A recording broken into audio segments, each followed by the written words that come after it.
Pak Basri, Ya, boleh saya bertanya nih Pak? boleh nggak apa-apa ya. Oke Pak, pertanyaan yang pertama, Ya. apa sih cabang ibadah? Cabang ibadah ya.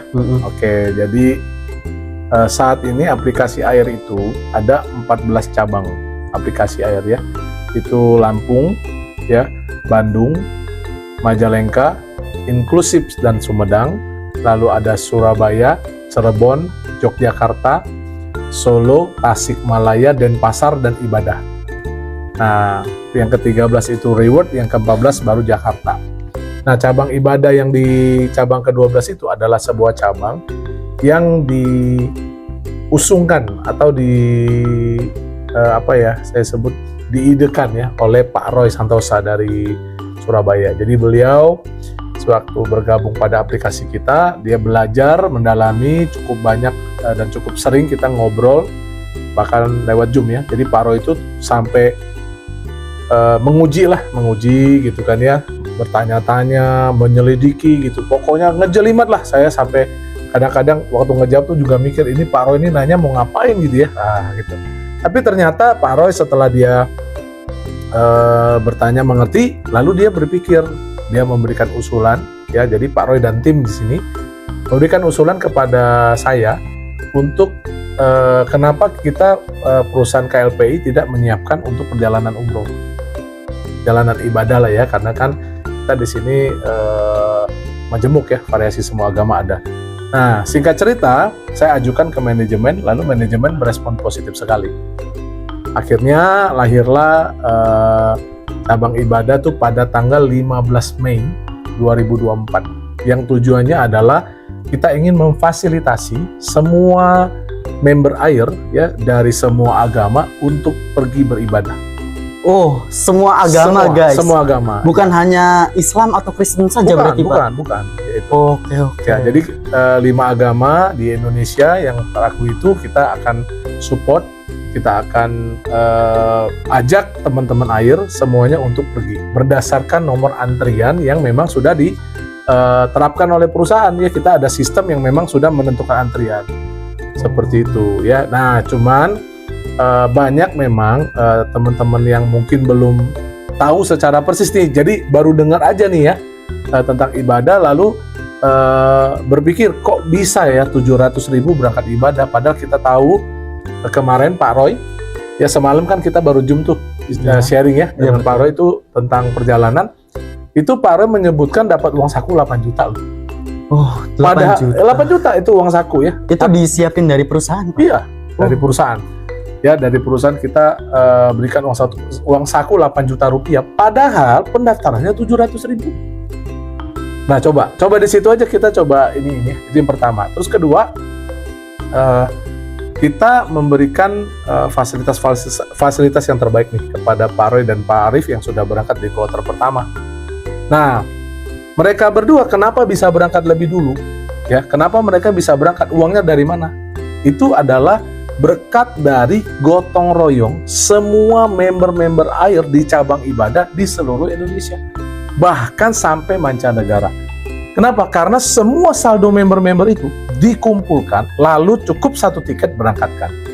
Nah, jika kurang, baru nanti kita akan ajukan ke perusahaan KLPI untuk memberikan dana talangan, ya seperti itu. Jadi sehingga kita bisa memberangkatkan orang-orang lebih cepat. Seperti itu. Arjun ya, saya panggil Arjun ya. Ya, oke, boleh, siap Pak. gitu Arjun. Oke nih, teman-teman udah dijelasin ya sama direktur utama tujuan, bahkan sistemnya juga mengenai cabang ibadah. Dan oh iya Pak Basri, lupa ke teman-teman bahwa pertanyaan ini Arjun bakalan mencangkup dengan cabang ibadah nih, yang mungkin Arjun pengen mewakili member-member lain juga Pak, yang banyak mempertanyakan apa sih itu cabang ibadah ke admin gitu. Nah, maka dari itu mungkin kesempatan kali ini Arjun pengen nanya-nanya seputar cabang ibadah ya guys. Oke, lanjut ke pertanyaan selanjutnya ya Pak. Silakan ya. Kenapa saldo tersedia dan saldo sponsor tidak boleh dipakai di cabang ibadah? Iya, karena sesuai dengan tujuannya ya, sesuai dengan tujuannya dibuat cabang ibadah itu kita mau pakai semua saldo ya, baik dari saldo tersedia, saldo sponsor itu untuk keberangkatan member.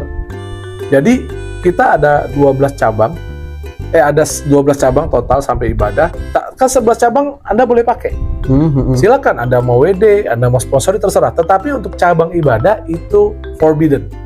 Dilarang. Kenapa? Karena tujuan dari cabang ibadah adalah memberangkatkan. Jadi kita ada goal dari setiap cabang yang dibuka. Misalnya cabang inklusif nih. Nah, itu untuk membantu adik-adik kita yang tidak mampu atau adik-adik kita yang disabilitas. Sehingga saldo sponsornya tidak boleh diganggu. Itu kan, jadi ada tujuannya. Kalau diganggu, baik itu saldo ibadah ya maupun saldo inklusif ya, itu akan terblokir jika member tersebut tidak membayar. Oke guys, perhatiin ya. Daripada tidak membayar, kita rugi, banyak akun yang terblokir. Lebih baik kita menggantinya, karena emang itu juga kita selalu TST ya. Itu kan kesalahan kita sendiri gitu loh. Betul. Masa nggak mau bayar sih pelanggarannya. Dan ada satu lagi, Yun. Itu selain dia diblokir, itu 3 referralnya itu akan didebet. Sebesar berapa ya? 20.000. Jadi 3 referral itu, 3 referral ke atas ya. Jadi 20.000, 20.000, 20.000. Waduh. Gede banget Pak. Iya. Aduh, ini buat peringatan banget sih buat kita semua sebagai dikali member. berapa akun yang dia buat. Misalnya contoh dia daftarkan 5 akun, berarti 20.000 kali 5. Waduh. Di situ gede. Ya, makanya kenapa kita buat seperti itu, agar jangan sampai sebuah cabang yang punya tujuan baik dan mulia ini lalu dimanipulasi gitu loh. Ya kita mau sama-sama jaga, sama-sama kawal sistem ini supaya sungguh-sungguh ada di relnya. Ya kan, tentu saja kenapa perusahaan lakukan itu, karena perusahaan menjaga stabilitas. Perusahaan nggak mau sampai kalau dengan mentoleransi akhirnya banyak orang melakukan hal yang sama sehingga ya tadi terjadi hal-hal yang kita tidak inginkan. Jadi dimohon juga nih ya, mumpung teman-teman semua, mumpung ditanyakan ini ya, karena memang banyak laporan dari admin itu banyak sekali orang-orang ya, tanda kutip ya, yang memang belum paham lah, saya anggap belum paham. Mereka secara tidak langsung atau secara tidak sengaja menggunakan saldo sponsor dari ibadah, donor sponsor ibadah, ya saldo tersedianya dipindahkan, itu tidak boleh. Oh baik. Jika ada yang pakai dan di reminder, mohon segera dibayarkan. Jadi perusahaan tidak akan langsung cut, langsung diblokir, enggak. Perusahaan akan kasih waktu kok.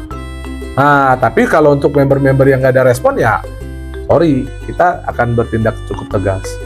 Nah, kerugiannya itu sebenarnya bukan uangnya, Jun. Kerugian itu adalah ketika dia mulai bertobat, dia daftar ulang, antriannya mundur. Waduh, betul banget ya. Kan? Nah, baru terpikir loh teman-teman ya. Antriannya tadi misalnya contoh dia di level 5 nih contohnya. Tiba-tiba waktu dia diblokir dia baru masuk sudah di level 8 atau 9. Bayangin. Seharusnya berangkat awal jadi mundur kembali. Betul. Waduh, rugi banget sih. Ya jangan ya. Dan itu terblokir bukan hanya ibadah. Dari Lampung sampai ibadah. Kalau dia sampai Jakarta, Lampung sampai Jakarta diblokir semua. Waduh, semua cabang guys. Semua cabang.